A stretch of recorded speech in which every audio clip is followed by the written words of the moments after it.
جو شخص رب کائنات کی ذات کے ساتھ کفر کرتا ہے، اس کی ہستی کا انکار کرتا ہے، حقیقت میں وہ اپنی ذات کے ساتھ دشمنی کرتا ہے۔ وہ کفر کر کے رب کائنات کا کچھ بھی بگاڑ نہیں سکتا۔ اللہ کو اس کے کفر کی کوئی پرواہ نہیں، نہ ہی اللہ رب کائنات کی عزت اور مرتبے میں کمی آ سکتی ہے۔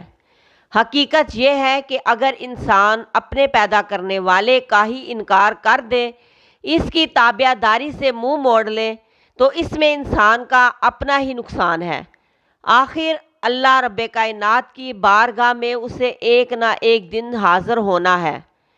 ایسے منکر لوگوں سے بھی رب کائنات منہ موڑ کر ان کو جہنم کی وادیوں میں دھکیل دے گا، کیونکہ اگر ساری دنیا کے انسان اور جن اور تمام مخلوقات اللہ وحدہ لا شریک کی ذات کے ساتھ کفر کریں تو پھر بھی اللہ رب کائنات کی ذات، اس کی شان اور بڑائی میں کوئی کمی نہیں ہو سکتی، اور اگر ساری دنیا مل کر اس کی فرمانبرداری اور اطاعت میں لگ جائے تو پھر بھی اس کے مرتبے اور شان میں اضافہ نہیں کر سکتے۔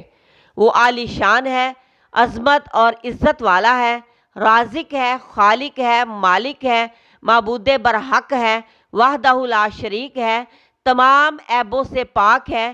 اس لیے جو انسان کفر کرتا ہے وہ اپنا ہی نقصان کرتا ہے، اور جو اطاعت کرتا ہے وہ اپنا ہی فائدہ کرتا ہے۔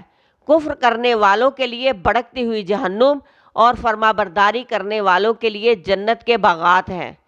انسان، تو کہاں تک رب کائنات کی ذات کا انکار کر کے بھاگ سکتا ہے؟ آخر ایک دن تم نے موت کے شکنجے میں آنا ہے۔ پھر تو اے انسان اپنے آپ کو کیوں نہیں سدھارتا؟ کیوں عاجز نہیں ہوتا؟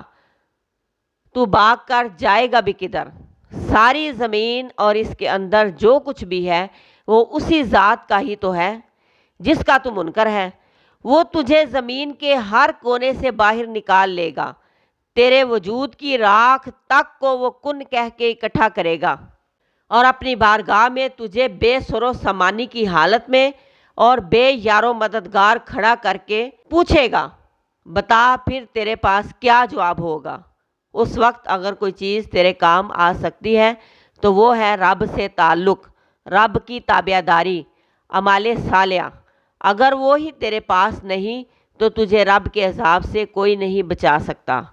انسان کی سب سے بڑی بدبختی یہ ہے کہ وہ حقیقت سے منہ موڑے، حق سے منہ موڑے، اور دنیا کی چند روزہ زندگی کو ہی ہمیش کی زندگی سمجھے، اور یہ نہ سوچے کہ کسی نے بھی اس دنیا میں ہمیش نہیں رہنا۔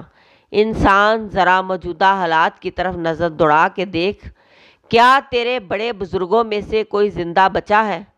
ایک کے بعد دوسرا، دوسرے کے بعد تیسرا، سب اپنی اپنی زندگی پوری کر کے دنیا فانی سے چلے گئے۔ ایک دن ہم نے بھی اس دنیا کے پلیٹ فارم میں نہیں ہونا، اور یہی حقیقت ہے۔ ہم اس حقیقت سے بھاگ نہیں سکتے، اس لیے ہمیں چاہیے کہ ہم اس ذات کے ساتھ تعلق بنائیں جس کے پاس ہم نے جانا ہے۔